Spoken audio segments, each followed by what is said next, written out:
Hello and welcome into the Knicks-Verse. My name is George, and if this is your first time here or you have been here before but have not subscribed yet, please do so and turn on the notification bell. I was going to say bill. Don't turn on any bills. No bills from me, only bells. Only bells for the Knicks-Verse. And hit the thumbs up button and drop your comments. All right, well, the New York Knicks hosted the Nets, and Kyrie and KD played together for the very first time on the Madison Square Garden floor for the very first time in Nets uniforms together. And we lost 110-98 after having built a 20-plus point lead. But like it says down below, the Knicks went ice cold in the second half. It's hard to win when you only score 31 points over 24 minutes. Just hard to win in the NBA. No matter how good you play defensively. And in the end, we still gave up 110 points to the Nets. But you know what? The Nets have they have some like incredible players on the other side. Some Hall of Famers on the other side. And this was a game where we started Jericho Sims. We started second-year player Obi, third-year player RJ. Alec Burks, once again, for some inexplicable reason, started at point guard. So we have to take the good with the bad, and I will say, this was a perfect game for us. Perfect game for us. We saw what a Knicks team that is centered around the youth could actually do. And for almost three quarters, they held on pretty well. That fourth quarter was a catastrophe. But we've given up 20-plus point leads to this exact Nets team before, so it's not new news.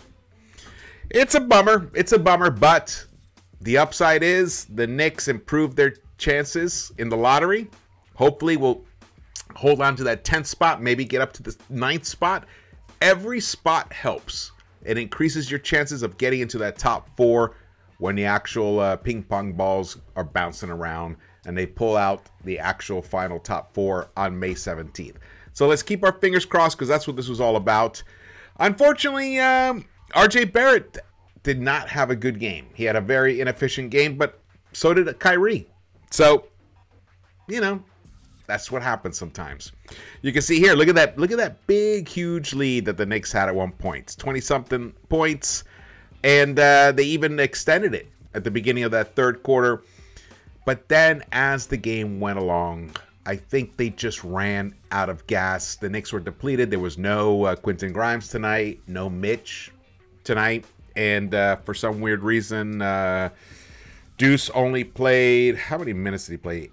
8 minutes? 6 minutes? Let's see what Deuce played. 7 minutes. So, 8-man rotation.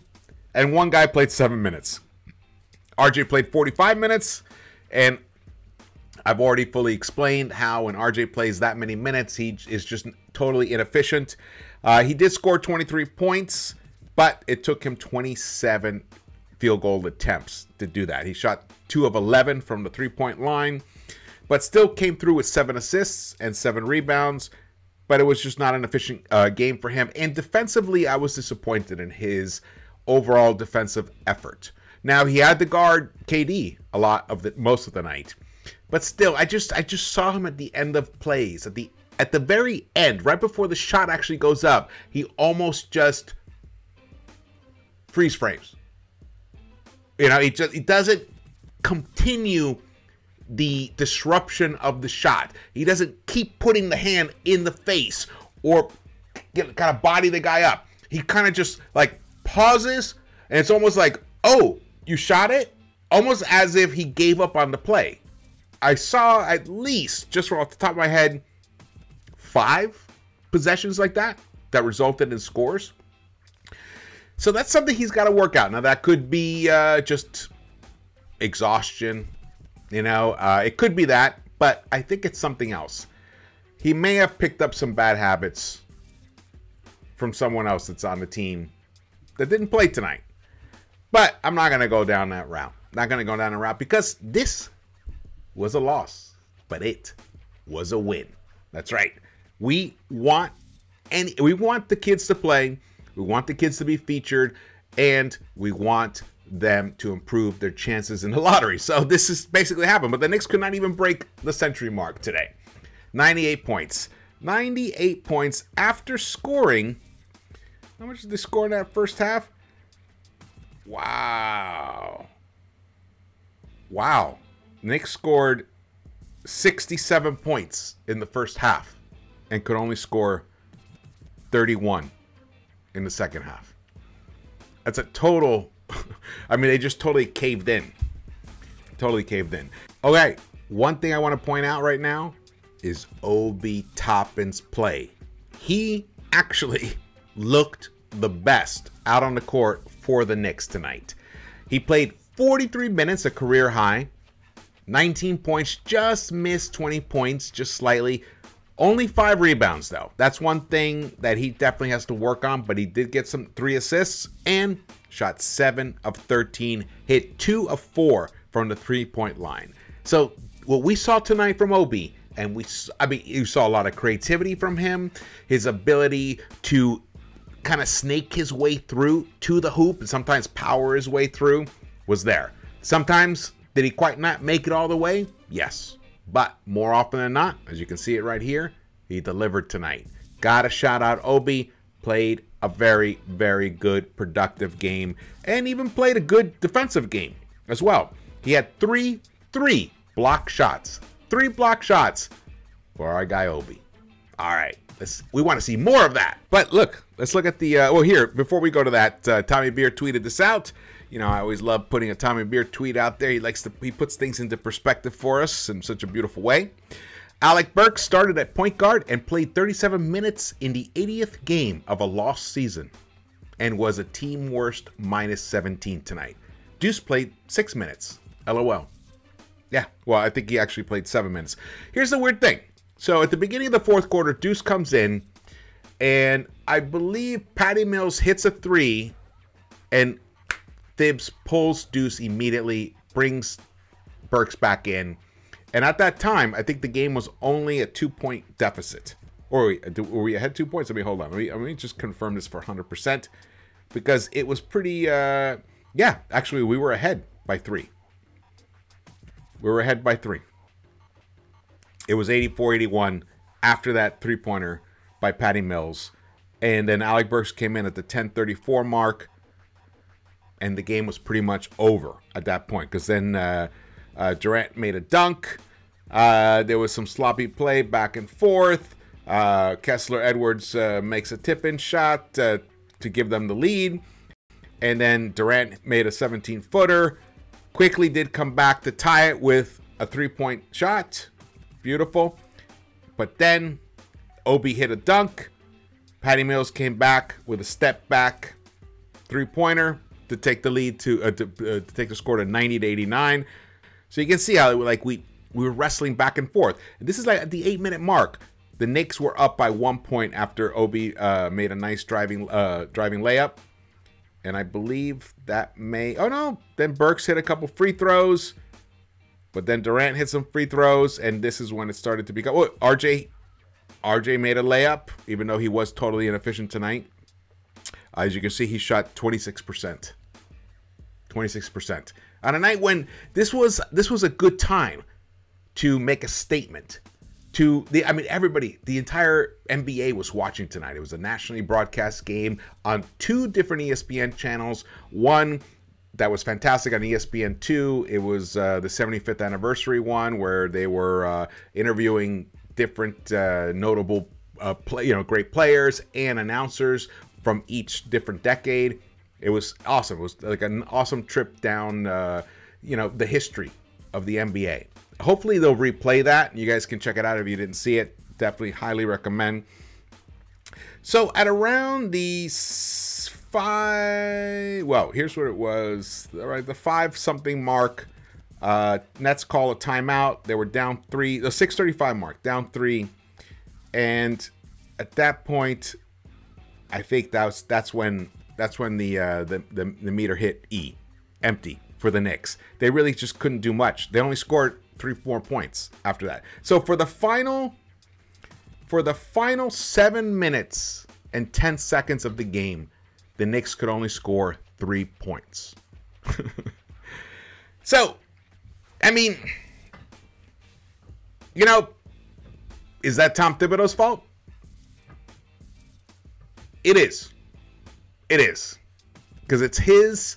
I mean, but again, we were very depleted. But we've seen this before. We've seen this with a full squad. We've seen this with everybody, you know, with Julius still available. Everybody, with Grimes, everybody's still available.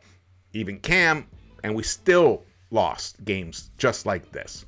So, either the thing that remained the same was the coach, because the option of players did change. So you have to put the blame on Tom Thibodeau for this game. However, again, I'm smiling because it gives us a better chance for the lottery. Now, I'm going to just keep saying that, and that is the reality of the situation. We can't lose sight of that. So let's remember that that's really what's important. We just need to just improve those odds. Totally. And that was it. I mean, Knicks scored, that's it, 3 points the rest of the game. Wow. I didn't even realize it was that bad. Sims played a good game, a nice game. 10 points, 13 rebounds. Did get 2 assists. He was active. The free throw shooting of this game was just absolutely atrocious for the Knicks. The Knicks missed 15 free throw attempts. They shot 21 of 36. They only hit 58.3% of their free throws. And RJ was one of the main culprits of missing free throws. He missed 5 free throws himself. He shot 7 of 12. Sims shot 2 of 6 from the free throw line. Obi 3 of 6. Even Burks missed a couple, but at least he hit 6 of 8, so that was good. And then IQ missed. He missed 1. He shot 3 of 4. But for him, that's a big bummer. Fournier was one of the few. Let's look here. Let's jump ahead. You can see that Deuce only played 7 minutes, shot 1 of 4 overall. Taj hit his 3-pointer, 18 minutes. Quickly only played 26 minutes. Emmanuel Quickly plays 26 minutes, and Alec Burks plays 38 minutes. Now, Burks, he played a good, productive game. 24 points, 7 of 14, 4 of 6 from the free throw line. But he just could. He in the fourth quarter, he could not step up. He could not step up, and it would have been nice to have seen a backcourt of Quickly and Deuce there to give you that defensive presence against the Nets. And hey, look, if you love Alec Burks that much, you love him that much, you bring him in later on. Let him rest more on the bench. Let those like 30-year-old legs recharge a little longer. But no, Thibs had to panic and bring him in immediately. And you know what? We're gonna hear some bullshit in the post game. I haven't listened to it. Something like me. I'm really so sick of it, honestly, and the gaslighting and all the other crap that comes out of that person. And it's sad because he obviously is a tremendous defensive coach, but he just can't help himself. And I really hope that when it comes to the offseason, since he's going to be the coach next year, at least for the beginning of it, I hope Leon takes away some of his crucial toys that his cruxes. He's got to take away those toys so that he's forced to go with the young players. Has to happen. Has to happen. All right, here we go. Plus minuses. Sims minus 7. Toppin minus 10. Burks minus 17. So the guy who played the second most minutes was a minus 17. Barrett, who, did not play that well. 23 points on 27 attempts for 23 points, but he was a minus 14. Fournier only played 29 minutes, 3 of 9, 2 of 7. Didn't have a great shooting night, but he was a plus 7. Quickly, minus 15. Deuce was a plus 3, and Taj was a minus 2. You can look at the Nets box score. Durant, man, He wasn't hitting the 3-pointer. 2 of 10. Either was Kyrie. So together, Kyrie and KD combined for 5 of 22 from the 3-point line, and they still managed to win this game by 12 points. That's a bummer when you look at it that way. That's a huge bummer. I'll say this though, RJ was not getting calls. It took literally him getting whacked hard to get a call. Claxton was all over him, fouling him constantly, was going into the paint. He did get stripped. KD stripped him, he stripped him once, just picked him, fleeced him. And then about 30 seconds, 40, maybe about a minute in the game later, same thing happened to Burks. He drives through the lane. KD totally picked him too, picked his pocket. That's what happens. That's what happens. So you can see here the Knicks only shot 38.6% overall, 34.4% from the 3-point line, and 58.3% from the free throw line. You just can't win. You just cannot win in the NBA. We do that. The Nets out-rebounded us. They had more assists, more steals, 1 more block. They did commit 2 more turnovers, but the points off turnovers were pretty much even. So it really can look at it. The fast break points. They had 12 to 6, so that's a +6 for them. We won the points in the paint battle, but in the end, we lost the war. 110-98. Knicks lost to their city rivals. And I did see some kind of mention on Twitter that now KD calls this a rivalry. We'll see. We'll see how things progress. It'll only become a true rivalry if Leon Rose and company, Worldwide West and all those other guys do their job this summer and truly look at if they're totally 100% sold on Thibs coming back as the coach. They have to analyze how they can best maximize a Tom Thibodeau. You can't give him a bunch of veterans that he will choose to play over younger players who might have a higher upside just because Thibs is scared. Yes. Okay. Thank you so much for watching this. My name is George. Oh, if you didn't see the new video that was dropped today by my friend Ice the Writer, who wrote a tremendous song, produced a tremendous song about the Knicks anthem. It's called Into the Knicks. It's in the channel. I'll put it in the description, the actual link for it. It's awesome. It's awesome. Check it out, and I cut a video together for it to accompany it. We premiered it during the pregame show, but definitely check it out. All right, thank you for watching. And again, hit the thumbs ups, subscribe, and drop your comments. I love the comments. Only 2 games left. Only 2 games left in this season. Wow. Can't believe we're here. I can't believe we're here. Totally out of the playoffs. Looking in. Yeah. We're the kids on the sidewalk at the gymboree staring at the other kids playing, having fun. That's what we're going to be in about a week. I will see you around the Knicks-Verse.